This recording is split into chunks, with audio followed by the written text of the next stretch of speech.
Hi, my name is Jeff Lee. I'm a certified criminal trial specialist, and I've been practicing criminal law for over 15 years. I want to talk about one of the biggest failures in criminal justice, and that's the habit of police and prosecutors to overcharge and then plea bargaining.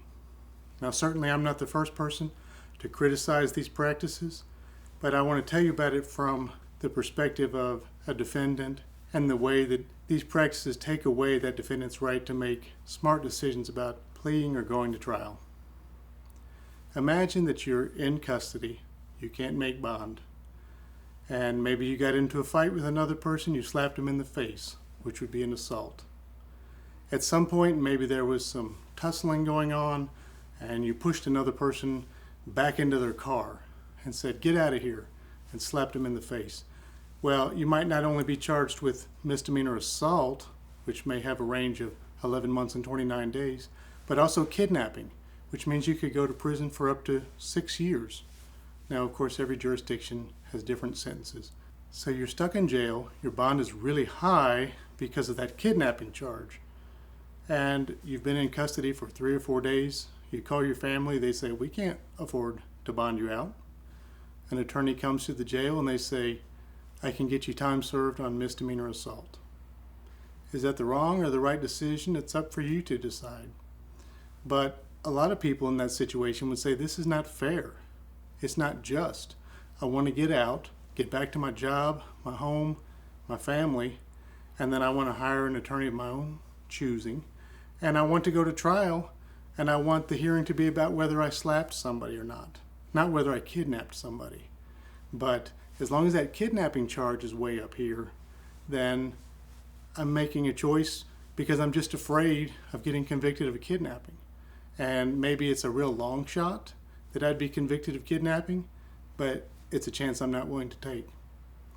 A lot of people every day are making that decision. I'll take the misdemeanor assault. Even if I didn't slap someone, I'll take the misdemeanor assault because I can't take a chance at serving years and years in prison. And this is exactly why prosecutors and police overcharge people. It makes their bonds higher, it makes it difficult for them to get out, and as long as they are stuck in custody, they will take almost anything just to get out of jail. Certainly plea bargaining and overcharging is not that different than other negotiations.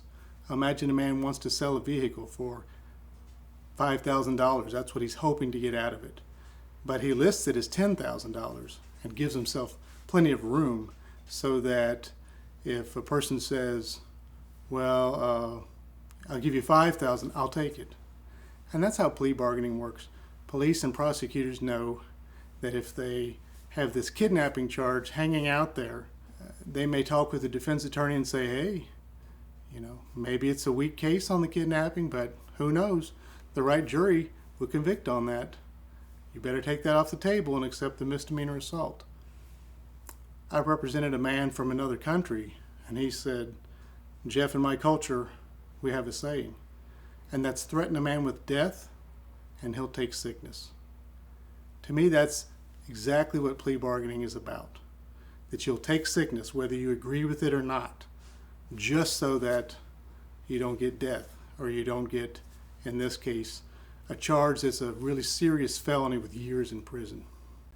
When I'm having discussions, and I have these every day, sitting in the jail or sitting in my office with defendants, I say to them, we need to talk about two different worlds, what's right and what's left.